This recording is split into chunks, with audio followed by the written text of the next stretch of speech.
ये जो काम करने का हमें मौका मिला, ये मौका आपकी समझदारी और आपके हमारे को वोट देने की वजह से हमें ये शिलान्यास करने का मौका मिल रहा। ये मौके हमें इसलिए मिले कि आपने हमें राजस्थान की विधानसभा भेजा।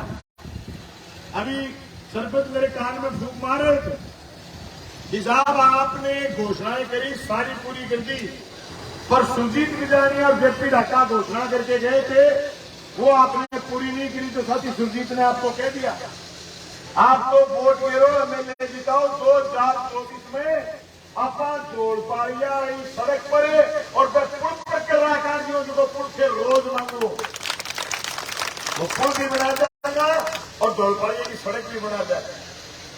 सड़क देखो तो रेल के ऊपर गरिया ऊपर कर ओवरब्रिज बना देनी, पुट्ठी बना देनी, घुमागे बना देनी। सवाल ये कि सत्ता किसके हाथ में? एक ताजुब करोगा, मैं जगदी ने गोकामेडी गांव में गयो स्वागत कार्यक्रम में, बड़ा पर सिर्फ 350 वोट आए ना पूरी पंचायत में, क्योंकि मैं पंचायत को कैंडिडेट हूं विधानसभा के चुनाव में। तो मैं वहां गांव में लोग ना कहो कभी पियो जो गंदे पानी पियो है मैं ठीक करूंगा,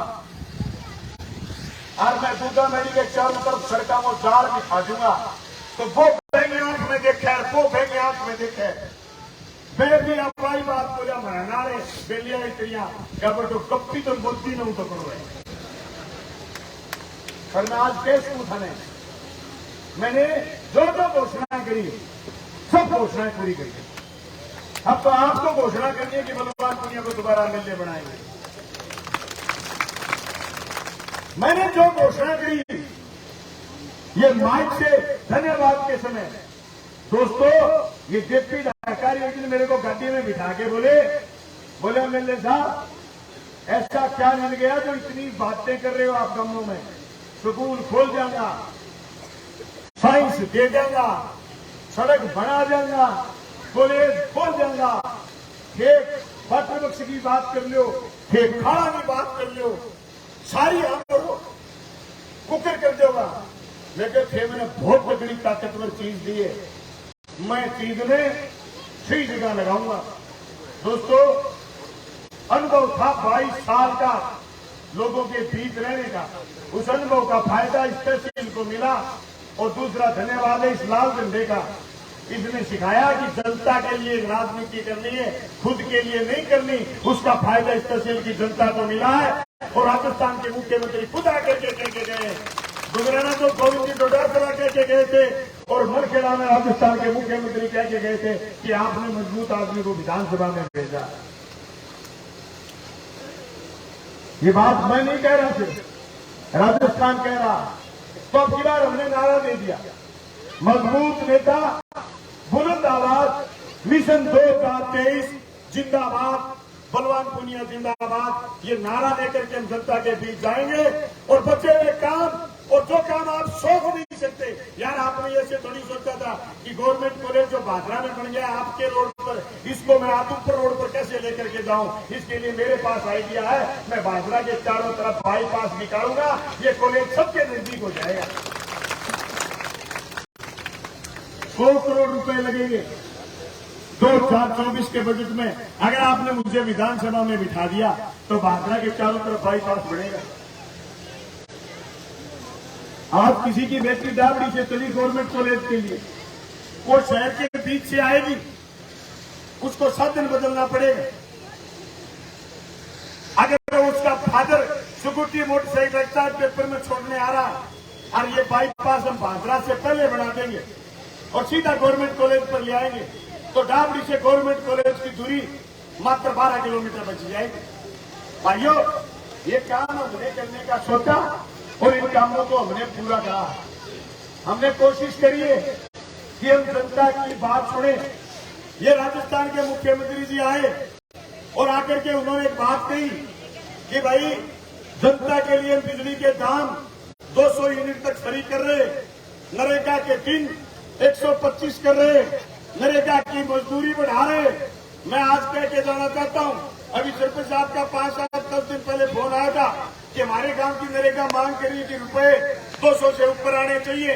आप तो नरेगा में जाओ, नाम लिखाओ, 125 दिन का फार्म 6 भर के दो, 225 से कम रुपए आ जाए, मेरा कान पकड़ लेना, 225 रुपए पर आदमी को दिलवाऊंगा, ये मेरी गारंटी है। मैं कोशिश करूंगा कि नरेगा को भी, कोरोना के बाद थोड़ी उखड़ गए थे नरेगा वाले मामले में, क्योंकि नरेगा की उसके बाद लय बढ़ी नहीं, क्योंकि कोरोना में लोगों का घर जाने के बाद कोई नरेगा में ढंग से गया नहीं, फार्म भरा नहीं, व्यवस्थाएं खराब हो गई। फिर हमारे पास MLA लैंड के और विकास के कामों में इतने काम हो गए कि हम जनता की तरफ ऐसे ऐसे देखने लगे भी इनके बच्चों को कैसे पढ़ाएं। आपके गांव से लेकर के पूरी तहसील में हमने 43 स्कूल कर्मोन्नत करे, भाइयों 21 अंग्रेजी माध्यम के स्कूल खोले, 4 कॉलेज खोले। आप कोशिश करो, ताजुब करो कि कैसे शिक्षा में उत्तरोत्तर वृद्धि के लिए हमने एक प्लान में काम करा। आज तक जो स्कूल बने वो बने 75 साल में, और हमने कोशिश करी कि 4.5 साल में हम स्कूल और कॉलेजों की घड़ी लगा दें ताकि बच्चों का विकास। भाइयों अकेला कॉलेज से, स्कूल से शिक्षा ही नहीं आती, आपके बेटे और बेटियों को रोजगार मिले। या सीटें होंगी या सीटें खाली होंगी तो रोजगार पैदा होंगे, आपके बेटे और बेटियों को रोजगार मिलेंगे। ये प्रयास हमने करा।